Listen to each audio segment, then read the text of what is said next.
우리가 17강에서는 환매 그리고 교환 임대차 부분을 했습니다. 환매는 일단 매매계약을 체결하고 다시 그 매도한 물건을 재산권을 다시 찾아가는 되돌릴 삶에 이게 이제 환매죠. 근데 환매는 대부분 이 담보목적으로 많이 사용하죠. 그래서 이게 우리 민법에서는 이 환매는 아주 엄격하게 제한을 하고 있습니다.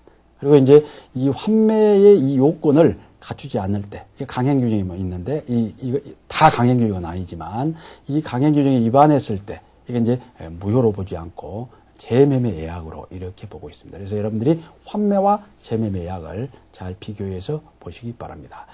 환매는 유효한 매매계약이 있고, 그 매매계약에 부과되는 환매 특약을 맺는 거예요. 근데 환매 특약을 맺는 이것도 반드시 매매계약과 동시해야 됩니다. 동시성이 요구됩니다. 그래서 이제 이 환매 특약을 맺을 때, 이제 그 기간을 약정을 하는 경우가 일반인데, 부동산인 경우에는 3년, 부동산인 경우는 5년, 동산인 경우는 3년. 이 제한을 넘을 수가 없습니다. 만약 이것보다 긴 기간을 정하면 단축이 되고, 그리고 한번 환매 기간을 정하면 연장이 안 됩니다. 연장이 안 된다. 그리고 이제 환매권은 이건 이제 그 일방적으로 권리를 행사해서 재산권을 되찾아오는 것이죠. 형성권입니다. 그래서 재산권이기 때문에 양도 상속이 다 가능하고, 그리고 이제 환매권을 제3자에게 주장할 수 있기 위해서는 이걸 등기를 해야 되겠죠. 그래서 환매 등기를 할 때는 소유권 이전 등기와 동시에 해야 됩니다. 부기등기 형식으로. 그래서 후에 한다든가 하는 경우에는 대항력을 취득 못합니다. 그리고 이제 교환은 재산권을 이전할 것을 양당사자가 약정하는 것입니다. 매매에 있어서는 재산권을 이전을 할 것을 약정하고 대금을 지급할 것을 약정하는 게 매매인데, 교환인 경우에는 또 다른 재산권을 이전할 것을 약정하는 것이다. 이럴 때 가령 하나의 재산권이 가치가 균등하지 않을 때, 이럴 때는 이제 금전을 보충해서 주는데 이걸 보충금이라고 한다. 보충금에 대해서는 보충금이 있다 하더라도 여전히 교환이 아닌 것은 아니다. 교환의 성질을 가지고 있고, 물론 보충금에 대해서는 매매대금 규정을 준용한다고 그랬습니다. 여기까지 이제 매매와 교환은 재산권을 이전할 것을 약정하는 거예요. 그런데 임대차는, 지금 배우는 이제 임대차는 재산권을 이전하는 게 아니라 재산권을 이용하는 것이죠. 이용하는 계약이다. 이것도 마찬가지로 임대차 계약도 낙성 계약이고, 이게 쌍무 계약이고, 분료식 계약이고, 유상 계약이다. 임대차는 농지에 대해서는 임대차가 성립되지 않는다고 그랬고, 매매 대상이 아닌 재산권도 임대차로 할 수 있겠죠. 소유권 취득 못한다 하더라도 이용은 할 수 있을 것이니까. 그리고 이게 유상이기 때문에 반드시 차임이 있어야 됩니다. 차임은 금전에 한하지 않는다고 그랬어요. 그리고 이제 보증금과 권리금이 있는데, 보증금은 임대차 기간이 만료되면 이제 반환해야 됩니다. 그래서 임차인이 임대차 기간에서 어떤 임대인에게 부담하는 모든 채무를 담보하기 위해서 보증금을 지급하는데, 이 보증금 계약도 임대차 계약의 종된 계약이다. 그런데 이제 권리금은 되돌려받지 못한다. 보증금은 반환받을 수 있다. 이제 용익적인 권리이기 때문에 이제 전속 기간이 문제가 되겠죠. 이건 장기 제한이 있다. 그런데 이제 식목이라든가 체험, 염전을 경영한다든가 또는 경관 건물을 소유하기 위한 토지 임대차인 경우에는 장기 제한이 없습니다. 그렇다고 해서 영구무한 임차권을 설정할 수 있느냐? 그건 안 되겠죠. 영구무한은 안 된다. 최단기는 민법상의 임대차에 있어서는 단기 제한은 없습니다. 물론 이제 상가나 주택 임대차에서는 2년, 1년 이런 단기 제한이 있죠. 임대차의 갱신할 때 10년 이상은 안 됩니다. 10년 넘는 기간은 10년으로 단축된다. 근데 횟수 제한은 없더라. 그래서 10번에서 100년은 상관이 없더라. 근데 한 번에 10년을 넘으면 안 된다. 임대차에 있어서도 민법상 임대차에서 묵시갱신이 있다고 그랬어요. 그래서 기간이 만료됐는데 계속 임차인이 목적물 사용 수익하더라. 임대인이 다른 의사 표시를 하지 않더라. 이런 경우는 전 임대차와 동일한 임대차가 있는 것으로 간주한다. 묵시갱신이 된 경우에는 새로운 임대차가 있는 것이기 때문에 이럴 때는 제3자가 제공한 담보는 소멸합니다. 물론 임차인이 제공한 담보는 그대로 유지가 되고, 그런데 보증금에 대해서는 제3자가 지급한 보증금이다 하더라도 그건 소멸하지 않는다. 그리고 기간은 없는 것이다. 그래서 기간이 없는 임대차는 해지 통고를 할 수 있다고 그랬죠. 유기로. 그리고 임차인의 권리이자 임대인의 이제 의무를 보면 수선 의무가 있다고 그랬어요. 수선 의무는 소규모 수선 의무는 임대인이 임차인에게 의무를 부담시킬 수가 있습니다. 그런데 대규모 수선 의무도 물론 이제 부담시킬 수가 있겠지만, 수선 의무는 임차인이 부담한다 이런 약정만 했을 때는 소규모 수선 의무만 얘기한다라는 게 우리 판례입니다. 대규모 수선 의무, 기본 설비라든가 이런 것들은 엘리베이터 이걸 기둥 이런 것들을 교체한다든가 이런 것들은 임차인과 임대인의 별도의 어떤 특약이 있어야 됩니다. 이런 경우에는 일반적으로 수선 의무는 소규모 수선 의무를 얘기한다. 임차인은 이제 비용은 필요비와 유익비가 있다. 필요비는 지출 즉시, 유익비는 종료시, 그리고 이제 제척 기간이 있다고 그랬어요. 목적물을 반환받은 날로부터 6개월 안에 행사할 수 있다.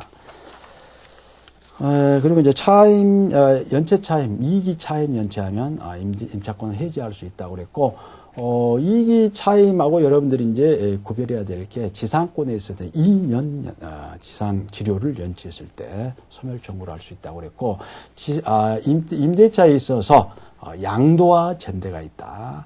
양도인 경우에는 임차인은 임대차 관계에서 탈락을 하게 되는 거고, 전대인 경우에는 임차인은 여전히 임대차 관계가 임대차 관계를 유지하고 그 범위 내에서 또 전대차 관계가 유지되는 것이죠. 그래서 임대인과 임차인의 신뢰를 배신하면 안 되더라. 그래서 임대인의 동의가 요구가 되고 있다. 이 동의는 양도나 전대 계약의 성립 요건이 아니라 대항 요건이다. 의무를 위반, 동의를 얻지 않고 양도 전대를 했더라. 이런 경우도 하더라도, 임대인이 임대차 계약을 해지하지 않는 한 여전히 임대차 관계는 유지가 되고 차임을 지급 청구할 수 있다. 그리고 이제 만약 동의가 있는 전대차가 동의가 있더라. 이런 경우에는 임차인은 임대인에 대해서 의무를 부담한대. 직접 의무를 부담합니다. 직접 의무를 부담하는데 권리는 취득 못한다고 그랬어요. 그래서 임대인이 전차인에게 직접 차임을 청구할 수 있다. 무단 양도 전대인 경우에는 전대인과 또 양수인과 또는 임대인 이 사이의 이 관계에 있어서는 불법 점유가 됩니다. 그렇기 때문에 반환 청구를 할 수 있는데, 임대인은 임대차 관계가 존속하는 한 임차인에게 반환하라 이렇게 요구할 수 있고, 자기에게 직접 반환을 요구 못합니다. 그런데 이제 임차인이 목적물 반환받을 수 없다라든가 외국 가버렸다든가 또는 거절한다든가 이럴 때는 자기에게 반환을 요구할 수가 있겠죠. 임차권이 소멸하는 경우에는 소멸 통고가 있겠고, 목적물이 멸실이 있고, 해지 통고가 있고, 해지가 있고, 목적물 멸실이 있겠죠. 해지 통고인 경우에는 기간 약정이 없는 경우 해지 통고로 할 수 있다고 그랬습니다. 이럴 때는 유기로 기간 지난 다음에 해지 효과가 발생하고, 임차인이 만약 파산했다 이런 경우에는 임차인의 파산 관계인이라든가 임대인은 해지 통고를 할 수가 있습니다. 이럴 때는 손해배상 인정이 안 된다고 그랬고, 해지는 임대인이 임차인의 의사에 반해서 보존행위를 했다든가 또는 무단 양도 전대를 했다든가 이런 경우에 임대인이 또는 이기 차임 연체했다든가 이런 경우에는 해지를 할 수 있고, 해지가 된다 그러면 즉시 도달된 즉시 해지 효과가 발생합니다. 해지 통고와 해지와 임차권이 소멸되는 효과가 조금 다르죠. 그리고 이제 임대차가 소멸됐다 이럴 때는 보증금 반환 청구권 또는 보증금 반환 의무, 그리고 이제 목적물 반환 권리 의무, 이게 이제 동시행 관계에 있다. 그리고 이제 부속물이라든가 지상물이 있더라. 그래서 임대차에 있어서 기간이 만료가 됐다. 정상적으로 만료가 됐어요. 해지당했다는 그게 아니고 정상적으로 만료가 됐다. 근데 지상물이 현존하더라. 이럴 때는 임차인으로서는 계약 갱신 청구권을 행사해서 계약을 갱신할 수 있겠다. 근데 만약 임대인이 거절하더라. 이럴 때는 지상물 매수청권 행사에서 지상물에 대한 매매계약 자체를 성립시켜서 목적 소유권을 이전하고 대금을 받은 그런 권리가 있다. 그리고 이제 건물 임차인에게 인정되는 부속물 매수청권도 있다고 그랬습니다. 이 부속물과 여러분들이 부속물 매수청권이 인정되는 경우와 유익비상환청권, 비용상환청권이 인정되는 경우를 구별하셔야 된다. 비용상환청권은 이것은 유익비상환청권과 관련해서 어떤 목적물을 부과시켰더라 했을 때 별개의 소유권이 인정되지 않고 소유권이 부합에 의해서 임대인에게 귀속돼 버린 경우입니다. 이럴 때는 비용만 청구할 수가 있지 매도 청구라든가 이건 할 수가 없습니다. 그런데 이제 부속물인 경우, 부속물은 별개의 독립된 어떤 소유권을 유지를 하면서 원래의 임대차 목적물의 어떤 그 가치를 증대시키는 겁니다. 이럴 때는 이 부속물 매수청권이 인정이 되는데 요건이 임대인의 동의를 얻어서 부속시켰거나 그리고 임대인으로부터 매수한 부속물인 경우 독립성을 유지해서 임차인이 소유권을 취득한 경우라면 기간이 만료됐을 때는 물론 이제 정상적으로 기간이 만료됐을 때는 부속물 매수청권 행사해서 이거 형성권이죠. 일방적으로 행사해서 매매계약을 성립시켜 부속물에 대한 매매계약을 성립시켜서 이제 팔고 퇴거할 수 있도록 이렇게 하고 있다. 여기까지 해서 이제 임대차 부분까지 해서 끝내도록 하겠습니다. 수고하셨습니다.